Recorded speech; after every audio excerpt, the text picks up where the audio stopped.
از کجا شروع کنم؟ وارد زندگیم شدی، به دنیای خالی من معنا و شادی دادی. قلبمو پر میکنی با چیزهای خاصم، روح من پر از عشق، زندگی شد یک احساس.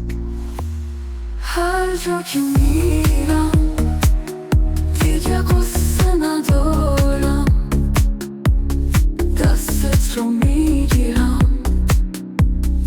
همیشه میدونم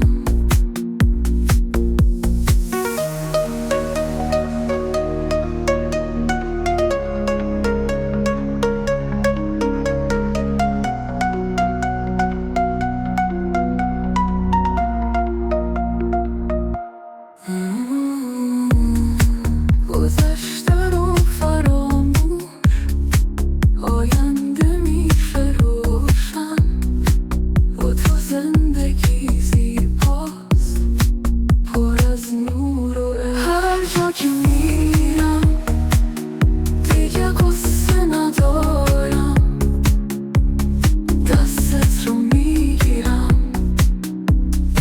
همیشه میدونم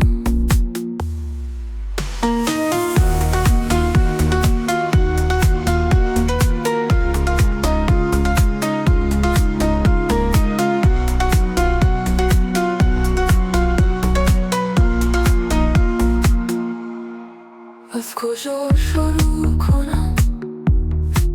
توی قلبم نشستی، زندگی با تو بهتر، عشقت همیشه با منه.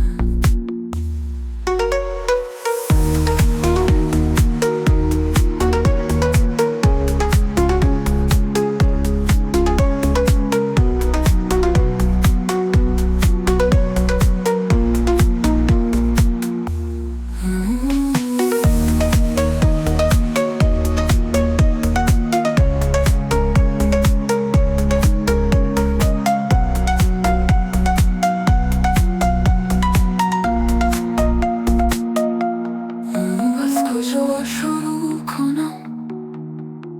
توی قلبم نشستی، زندگی با تو بهتر، عشقت همیشه با منه.